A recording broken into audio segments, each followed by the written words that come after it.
안녕하세요. 이번 시간에는 위진 남북조 수나라 당나라입니다. 다시 중국으로 넘어왔는데요. 네, 중국의 역사에 대해서 알아보도록 하겠습니다. 네, 그럼 혹시 운하가 뭔지 아시나요? 네, 운하는 육지에 만든 인위적인 수로를 운하라고 해요. 네, 지금 이건 그리스에 있는 운하라고 하는데 여기 사진 보시면 굉장히 폭이 작잖아요. 근데 이 운하 사이에 이런 배가 지나가는 모습입니다.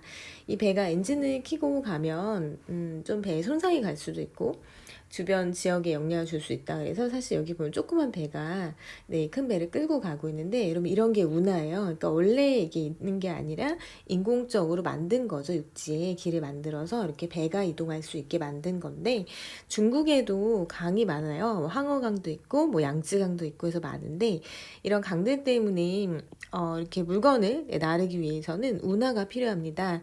그래서 지금 여기 보시면 요 아래 남북 지방부터 강남 지방부터 화북 지방까지 이렇게 대운하를 건설하게 되는데요. 이 대운하를 건설하다가 이 운하 건설하는 게 보통 일이 아니잖아요. 특히 예전에는 더 힘들었겠죠. 네, 망한 나라가 있는데 그게 바로 수나라입니다. 네, 그래서 이번 시간에는 수나라 전에 있었던 위진 남북조 그리고 수나라와 수나라 이후의 당나라에 대해서 알아볼 건데요. 선생님이 말했던 운하가 여기 사진에도 이렇게 있네요. 네, 실제 이 중국의 대운하는 세계문화유산으로 등재가 됐다고 하고요. 그리고 여기 보면 여러분 이 꽃이 뭔지 아시나요? 네, 그 마약 성분을 가진 꽃, 네, 바로 그 양귀비 꽃이에요. 근데 이 양귀비가 당나라에 있었던 또 사람의 이름이기도 합니다. 네, 당나라 왕 중에 현종이라는 왕이 양김이라는 미녀한테 푹 빠져 있었거든요. 네, 그래서 굉장히 나라 좀 어수선한 그런 시기가 있었습니다. 그래서 이때 당나라의 양귀비까지 해서 다양한 이야기를 담고 있는 위진남북조 수당나라에 대해서 알아보도록 하겠습니다.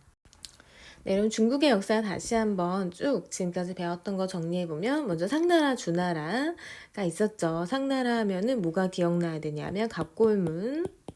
네, 당시에 왕이 점을 쳐서 중요한 일을 결정했는데 그 점의 내용을 동물의 그 가죽이나 거북이 뭐 등껍질에 남겼다고 했죠. 그리고 이게 한자의 기원이 된 문자다라고 했고요. 주나라 하면 봉건제 기억해야 돼요. 네, 왕이 제후한테 일정 부분 토지를 주고 충성을 바쳤던 그런 게 봉건제였죠. 그리고 그 다음에 춘추 전국시대가 펼쳐지는데 이 춘추 전국시대에는 철기 농기구가 등장을 해서 농업 생산력이 굉장히 향상이 되고 그리고 또 이 시기의 특징이 제자백가의 등장입니다. 그래서 중국의 어떤 다양한 학문적인 그런 토대가 마련이 되죠. 그리고 이 춘추 전국시대를 통일한 진나라, 진나라 하면 진시황제 기억나시죠? 진시황제는 왕의 어떤 권한을 강화하기 위해서 중앙 집권적인 체제를 마련했는데 통치 방식이 군현제로 바뀌죠. 그 봉건제와 다르게 본인이 군과 현이라는 지역, 그 지방에까지 관리를 보내는 제도입니다. 그리고 진나라 다음에 등장한 한나라. 한나라는 처음에 잠깐 군국제 하다가 이 한나라 때 전성기왕이 무제였죠. 그 무제 때 다시 군현제로 바꾸고 이 군현제가 중국의 통치 체제가 되고 이 한나라에서부터 유가가 제자백가 중에 공자와 맹자의 이 유가가 정치의 근본 이념으로 등장을 하게 되죠.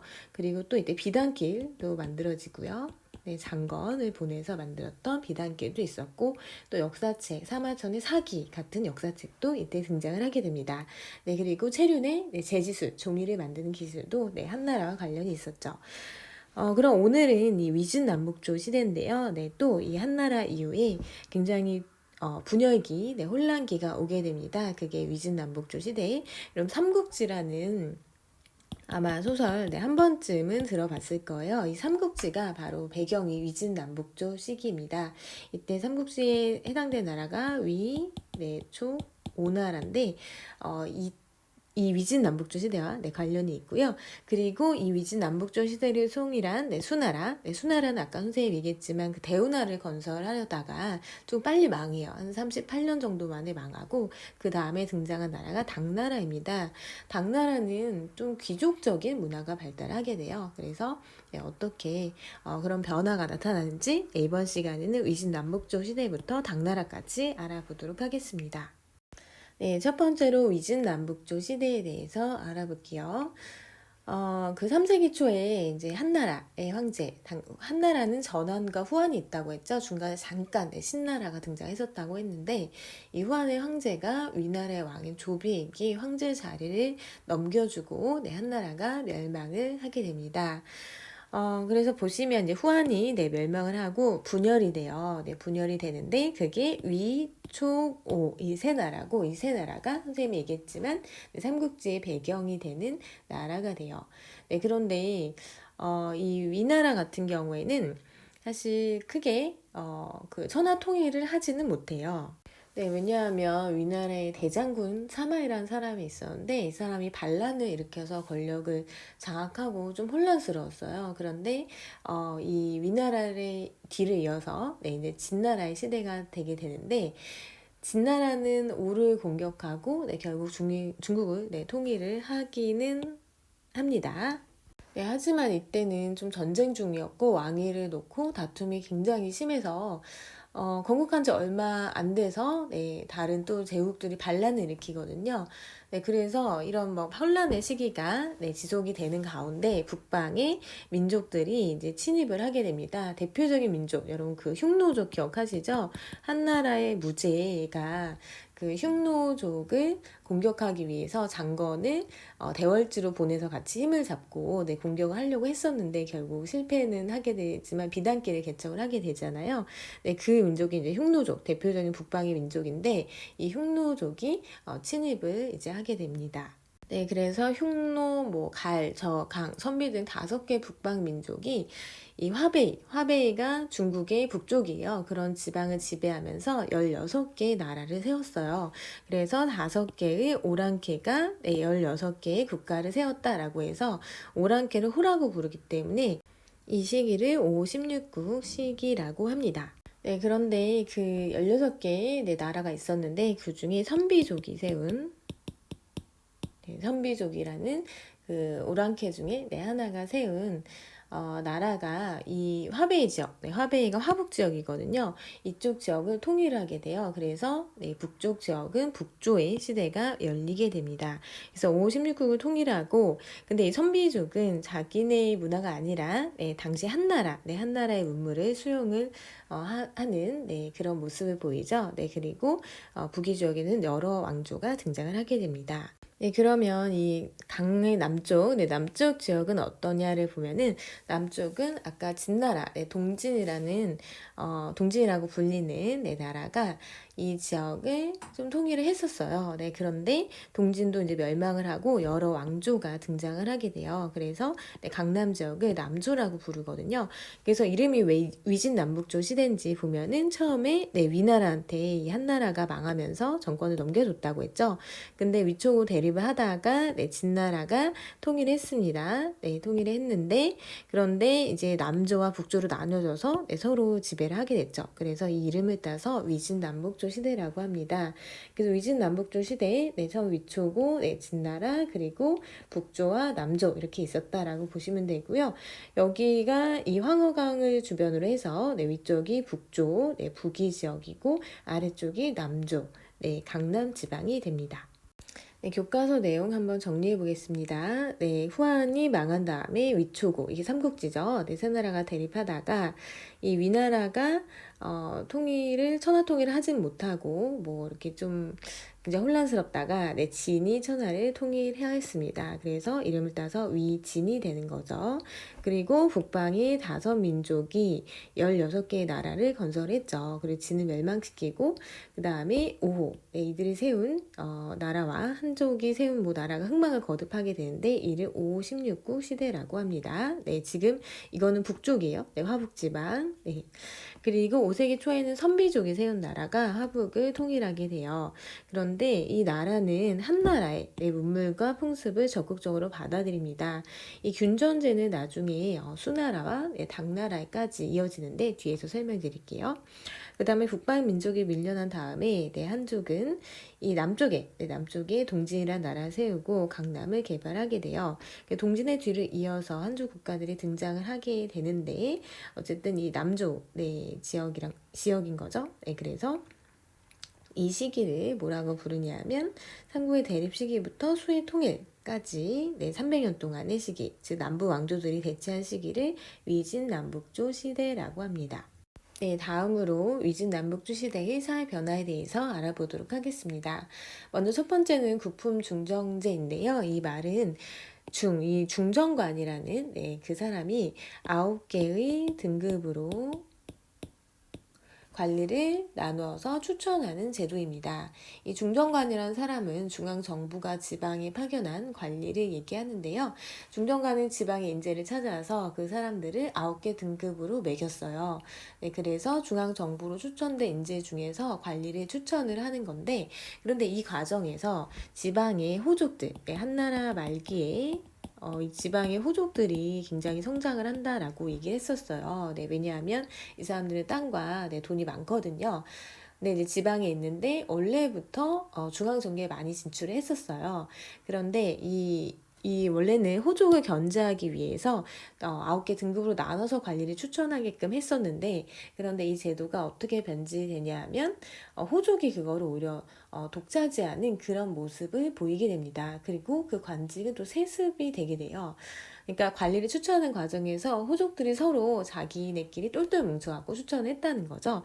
네, 그래서 이게 이 제도 때문에, 그러니까 지방에서 등급별로 원래는 유능한 인재를 선발하고 관리를 채용하려는 취지였지만 호족들이 서로를 추천하고 이러다 보니까 또 이게 세습이 돼요. 세습이 되다 보니까 자제들이 중앙 관직을 독차지하는 이런 현상이 나타나게 됩니다.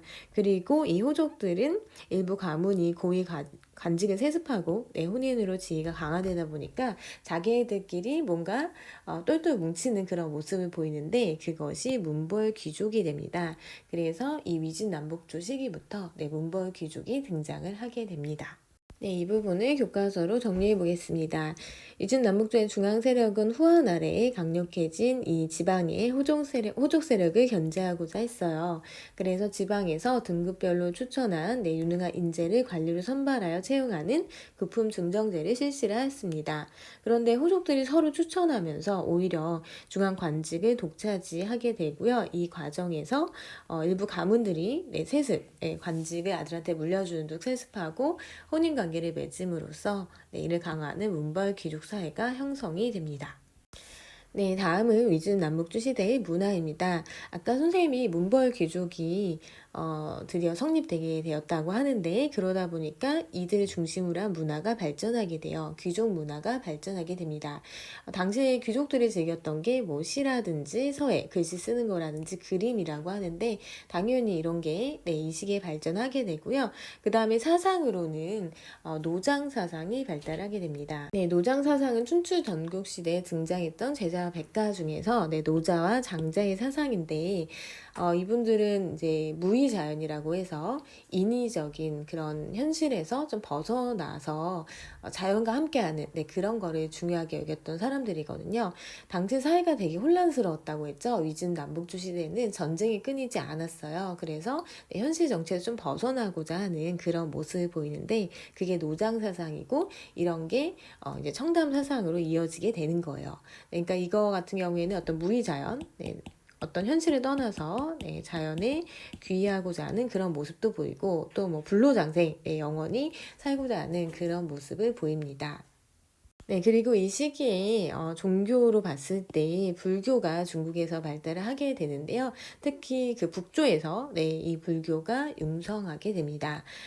그 비단길이 건설이 되면서 이 중국에 전달된 불교는 여러분 대승불교예요. 소승불교가 아니라 대승불교가 전래가 되는데, 이를 적극적으로 왕실과 귀족이 보호를 했습니다.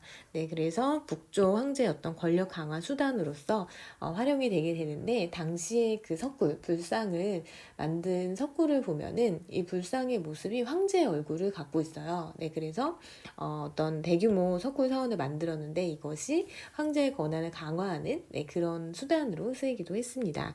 그리고 아까 선생님이 말했지만 이 노장 사상이 종교가 된 것이 바로 도교예요. 도교는 이 도가의 사상과 신선 사상이 합쳐진 건데 불로장생이라든지 무의자 이런 것을 중요하게 생각하는 사상이었다고 보면 됩니다. 이 내용을 교과서로 정리해 보겠습니다. 위진 남북조 시대에는 일단 귀족 문화가 발달했죠. 문부의 귀족이 지위와 경제 여유를 바탕으로 귀족 문화 예술이 발달했어요. 그래서 시와 회화, 서예 이런 것들이 발달하게 되고요. 그리고 혼란스러운 정치 상황에서 벗어나고자 노장 사상과 청담 사상이 유행을 했습니다. 그리고 이 시기에 불교, 특히 북방 민족에게 영향을 줬는데 왜냐하면 비단길이 그쪽으로 연결되어 있기 때문에 이때 만들어진 대규모 석굴 사원은 불교가 왕실과 귀족의 강력한 보호와 후원을 받았음을 알려주고 또 이때 도가의 철학을 바탕으로 한 도교 이것도 발전하기 시작합니다. 먼저 위진 남북조와 관련된 내용을 정리해 보도록 하겠습니다. 1번 삼국 대립 시기부터 수의 중국 통일까지 300년 동안 남북 왕조들이 대치한 시기를 위진 남북조 시대라고 합니다. 강력해진 지방의 호족을 견제하기 위해서 지방에서 등급별 추천으로 유능한 인재를 선발하여 관리로 채용하는 구품 중정제가 실시됐죠. 그러나 호족 세력끼리 서로 추천하면서 일부 유력 가문이 고위 관직을 세습하고 서로 혼인 관계를 맺음으로써 그 지위를 강화하는 문벌 귀족 사회가 형성이 됩니다. 위진 남북조 시대에는 혼란스러운 현실 정치 상황을 반영하듯 노장 사상과 청담 사상이 유행을 하게 됩니다. 이 시기에 세워진 대규모 석굴 사원은 불교가 국가의 강력한 후원을 받았음을 보여줍니다. 네 번째는 수나라의 중국 통일입니다. 위진 남북조 시대는 370년 동안 지속이 되는데요. 그 중에 한족 출신의 양견이라는 사람이 수나라를 통일합니다. 문제라고 불리고요. 중국을 통일하게 됩니다. 그래서 이 문제는 굉장히 중국을 중앙집권적인 체제로 만들려고 노력을 많이 했어요. 왜냐하면 남북조로 나뉘어져 있던 상황이었기 때문에 이거를 좀 정비를 해야겠죠.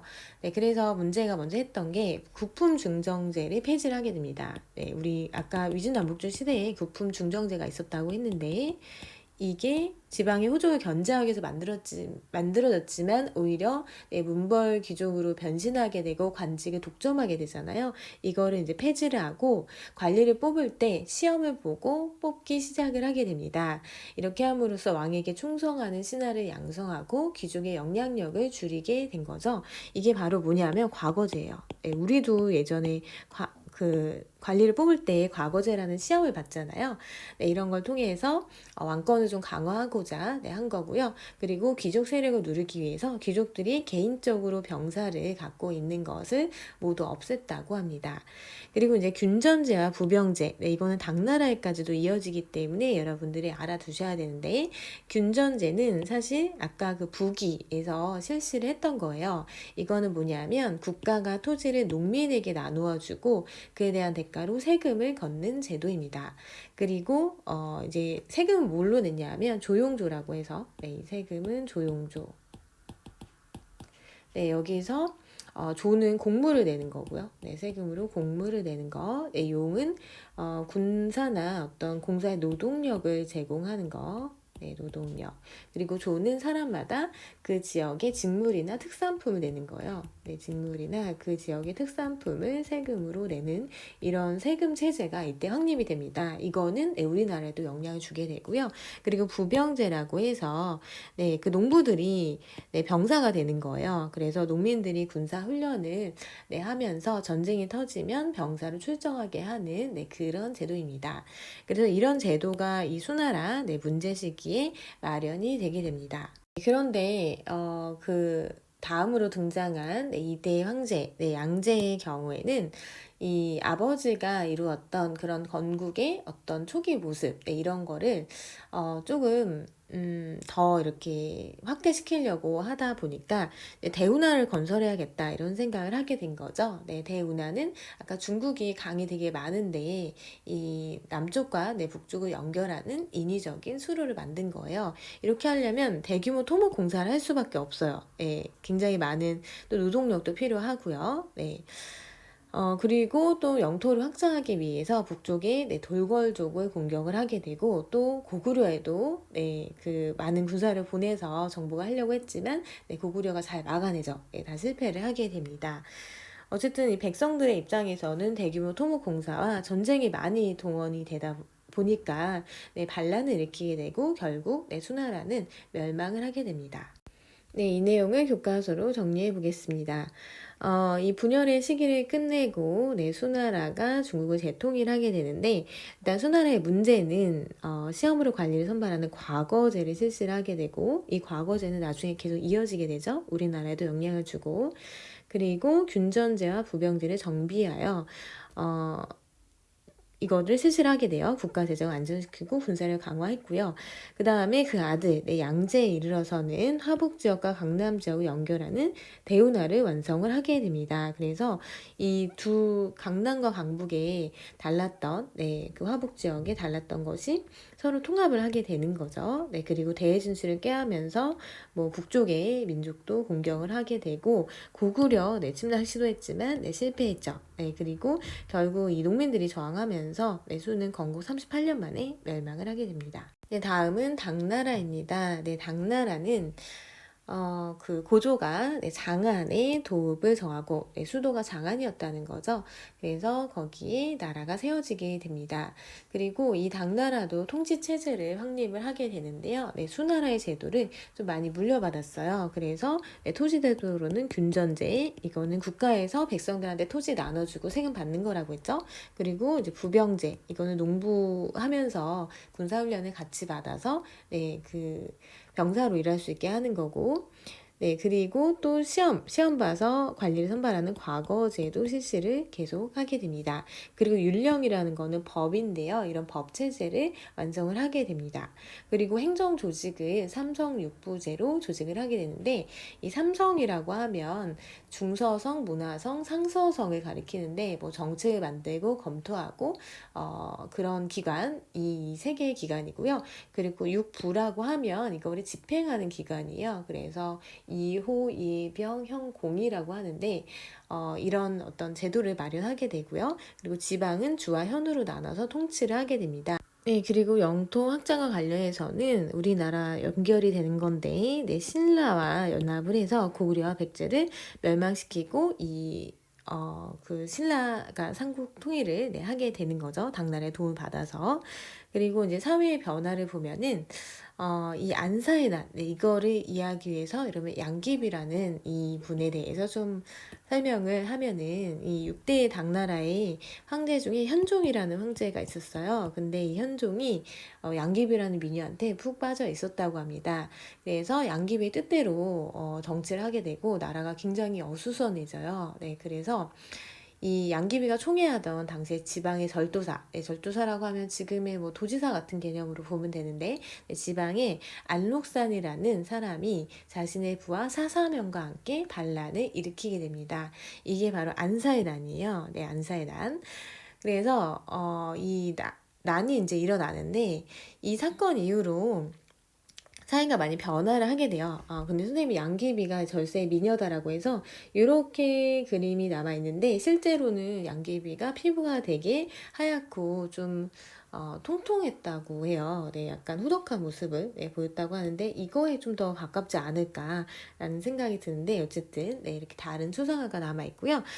어쨌든 이 안사의 난이 일어나서 이 난 때 양귀비는 자살로 죽게 하고 현종이 그리고 이 안사의 난 이후에 사회 변화가 나타나는데 먼저 귀족들이 토지를 싹쓸이하는 일이 발생을 하게 됩니다. 그리고 지방의 절도사들이 난을 일으킨 거잖아요. 그러다 보니까 중앙정부는 약화되고 중앙정부의 말을 듣지 않게 되는 거죠. 농민 몰락하고 이렇게 되고 지방의 절도사 이 사람들은 지방에서 관리를 하는 사람 사람들인데 이 사람들의 권한이 강화되게 됩니다. 그래서 이제 점점 쇠퇴를 하게 되다가 황소의 난 이후에 이 지방의 절두사였던 주전층에게 당나라가 드디어 멸망을 하게 됩니다. 네, 이 부분의 내용을 교과서로 정리해 보도록 하겠습니다. 수나라 말에 혼란을 수습한 이연, 고조가 당나라를 세우고 수도가 장안이에요. 그리고 수나라 제도, 균전제, 부병제 모두 이어받았고요. 율령체제 완성했고, 그 다음에 삼성육부제를 기초로 중앙의 행정조직 마련했고, 지방은 주와 현으로 나누어 다스렸습니다.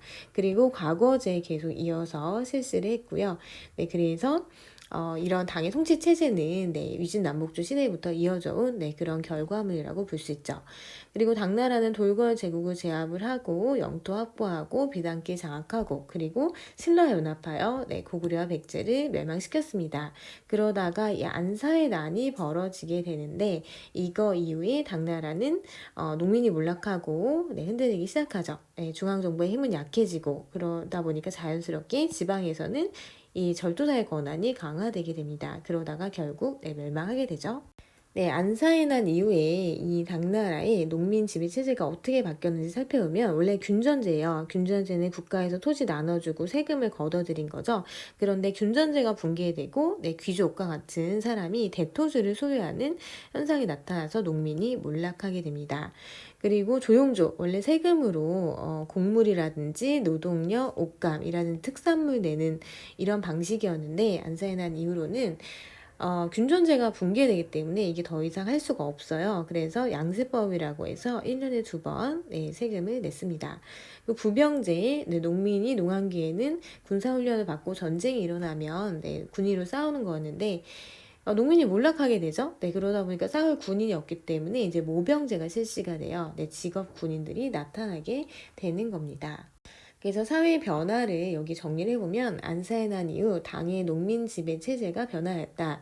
대토지를 소유하는 현상이 나타나서 균전제가 붕괴하고 조용조 대신 양세법을 시행했고요. 그리고 부병제 대신 농부가 아닌 농민이 아닌 직업 군인에게 군 복무를 시키는 변화가 나타났습니다. 마지막으로 살펴볼 것이 당나라의 문화입니다. 일단 당나라의 문화는 귀족적이라고 얘기할 수 있어요. 귀족적. 그 문벌 귀족이 형성이 되고 그러다 보니까 이런 귀족 문화가 당나라에 이르렀을 때 가장 발전을 하게 됩니다. 그래서 귀족들이 즐겼던 시, 대표적인 시인으로 이백두보, 왕류 같은 사람이 있고요.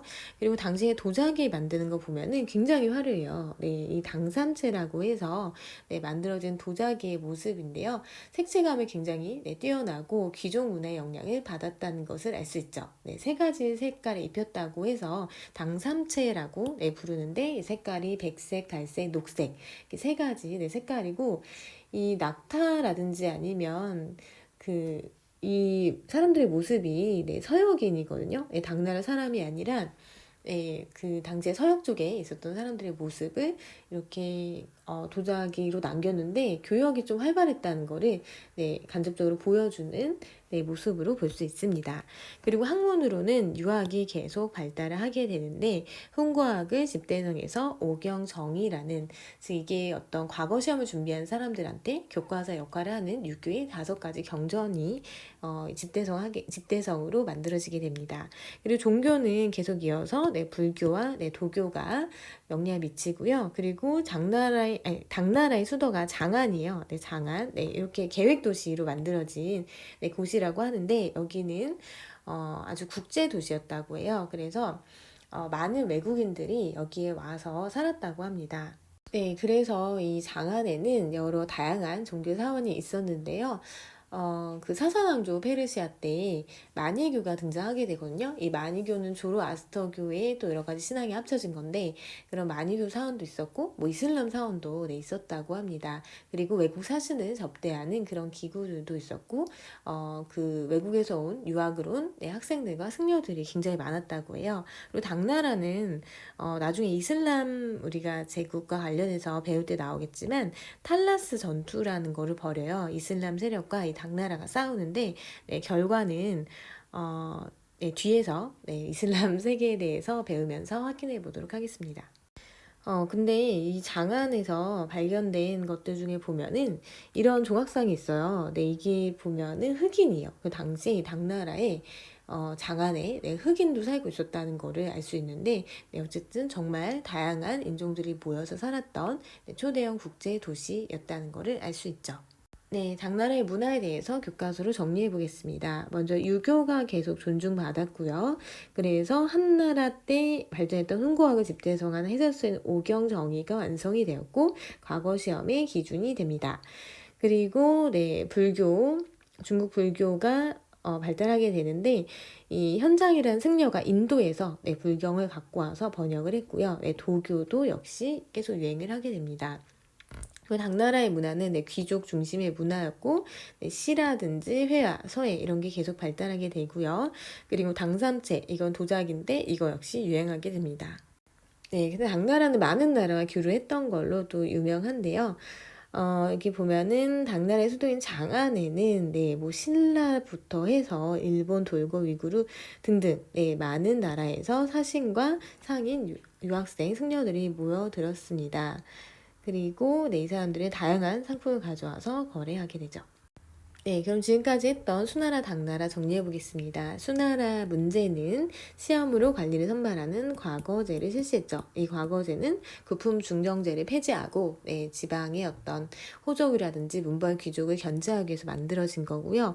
이번 수나라 양제는 화북지방과 강남지방을 연결하는 운하를 완성시켜서 중앙집권 체제를 공고하였으나 이 과정에서 백성들의 불만이 커졌고요. 3번 토지를 농민에게 나누어 주고 네, 오타네요. 네, 나누어 주고 농민이 세금을 국가에 납부하는 제도를 균전제라고 하고 네, 그리고 농사 병역의 의무를 동시에 수행하는 제도를 부병제라고 하죠. 그리고 세금은 조용조였고요. 4번 당나라는 율령체제를 정비하고 네, 중앙은 삼성육부 그러니까 어떤 뭐 정책을 마련하고 심의하는 그런 기관이 있고 육부는 그거를 집행하는 기관이에요. 네, 이런 기관으로 나누게 되고 이게 나중에 고려라든지 발해에도 영향을 주게 됩니다. 네, 5번 당나라 현종 때 양귀비 기억나시죠? 네. 관련해서 안사의 난이 일어나는데 이 안사의 난은 지방의 절도사들을 일으킨 난이라고 했죠. 네, 그래서 이 난 이후에 농민들이 네, 붕괴를 하게 되고 그래서 균전제라든지 조용조 부병제가 무너지고 중앙의 어떤 권력이 약해지고 네, 지방 절도사의 힘이 세져서 결국 이 당나라는 지방 절도사에 의해서 망하게 된다라고 했었죠. 그리고 당나라는 시 화려한 예술로 유명한데 이것의 특징 네, 귀족적이라고 할 수 있습니다. 네, 이렇게 해서 오늘은 좀 많지만 네, 위진 남북조 시대와 수나라 당나라에 대해서 모두 정리를 해보았습니다. 수고하셨습니다.